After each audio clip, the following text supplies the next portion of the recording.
He read the ball, didn't he, into the channel. Harrington just trying to get through the thrower, but he was already on his way down. In June 2021, Danish footballer Christian Eriksen collapsed on the pitch during a Euro 2020 match against Finland. He was later diagnosed with a cardiac arrest. Eriksen was able to be revived and made a full recovery.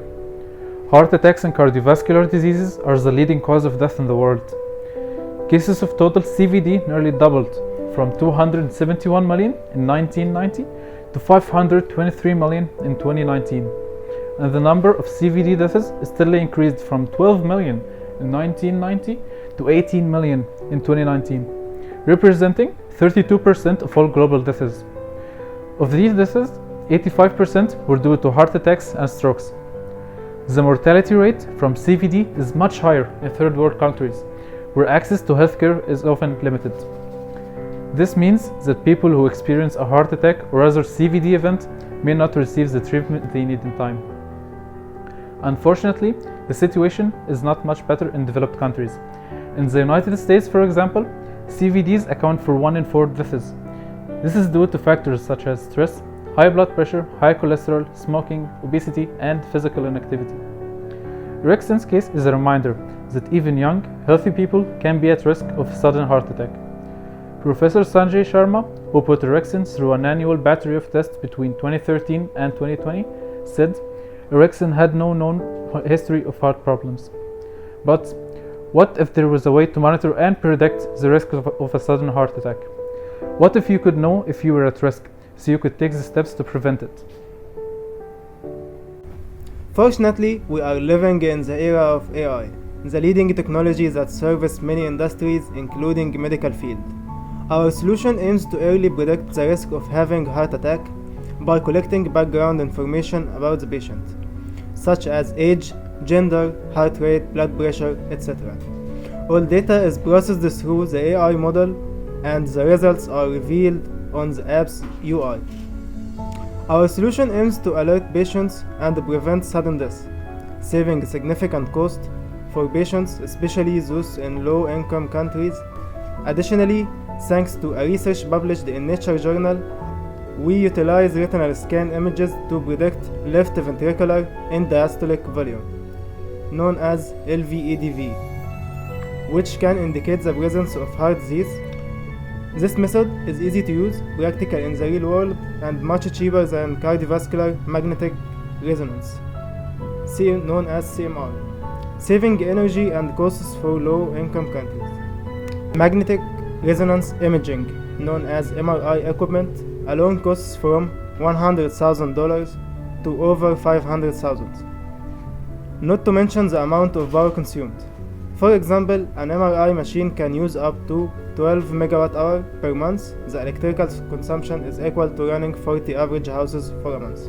Our solution aims to serve both patients with heart diseases and doctors. On one side, patients will be able to monitor their heart health regularly through the band and the mobile application. On the other hand, cardiologists will easily collect their patients' data and disease history, making it easier for them to conduct examinations and follow up. Retinal images are routinely obtained to diagnose and monitor primary eye disease and systemic conditions affecting the eye, such as diabetic retinopathy.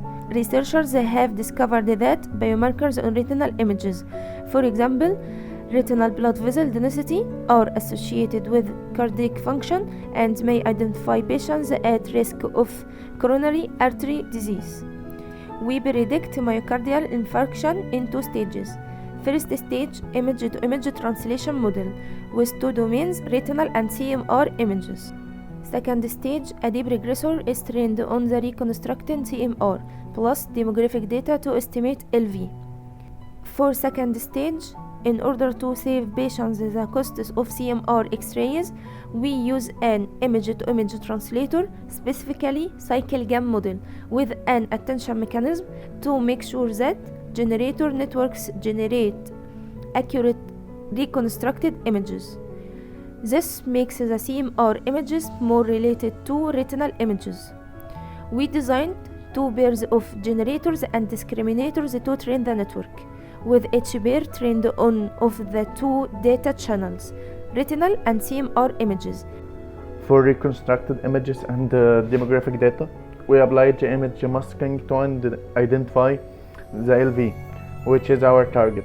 We also applied the data augmentation technique to increase and diversify the data. We used the VGG16 and the ResNet 50 as our deep regressors.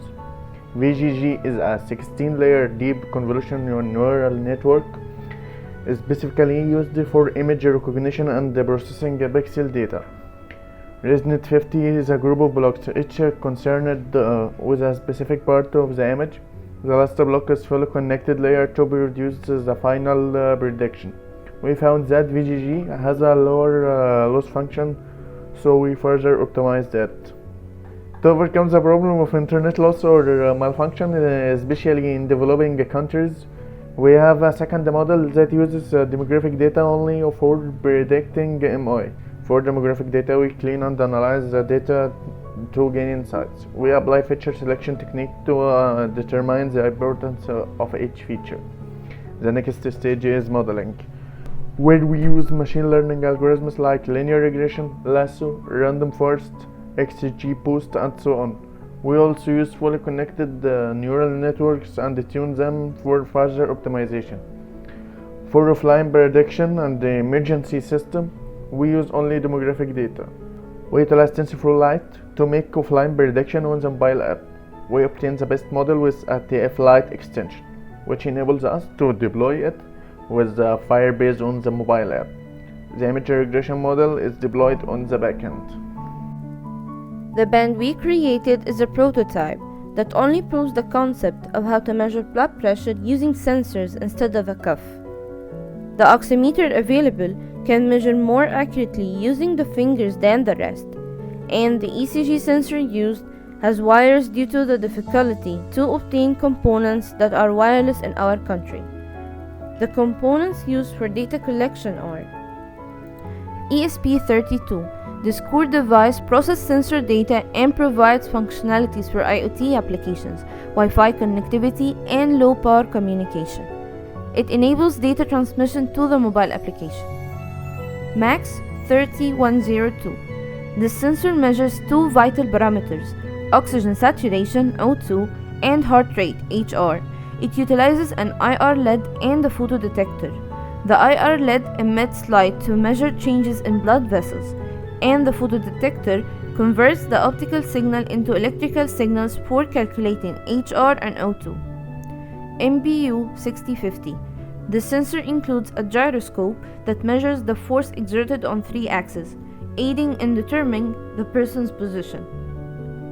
AD8232. By connecting electrodes to the chest, this component allows us to obtain electrocardiogram or ECG signals, enabling the measurement of electrical signals associated with the heart. These sensors provide data for calculating blood pressure.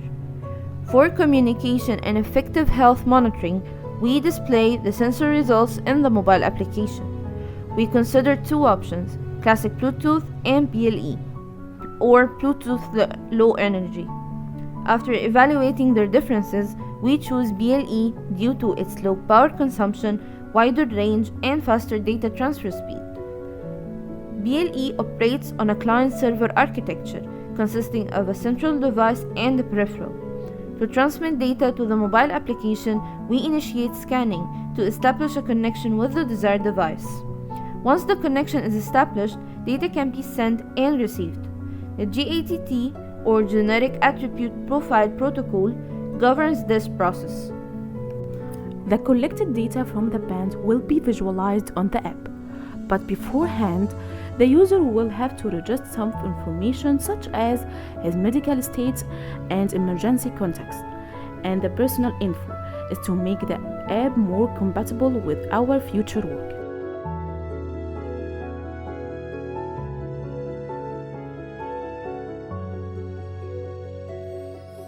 Once that is done, an OTP will be received.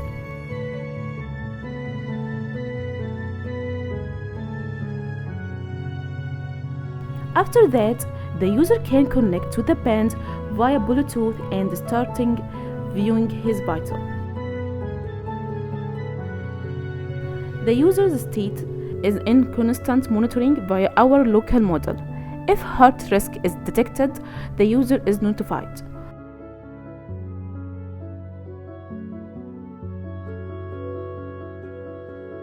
Also, a retinal scan image can be uploaded to our back-end model for higher detection accuracy. It can be taken from the camera if an extension device is available, or uploaded from an already existing image on the user phone.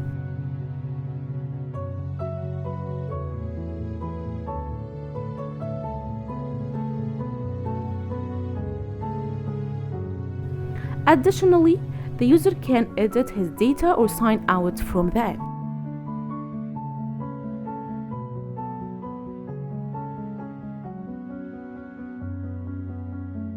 In the future, we plan to introduce features that allow relatives or doctors to directly monitor a patient's condition through our app. We will incorporate a medicine schedule alarm to help patients keep track of their medication timings. Collaboration with the Ministry of Health can provide access to a more comprehensive database, improving the performance of our model.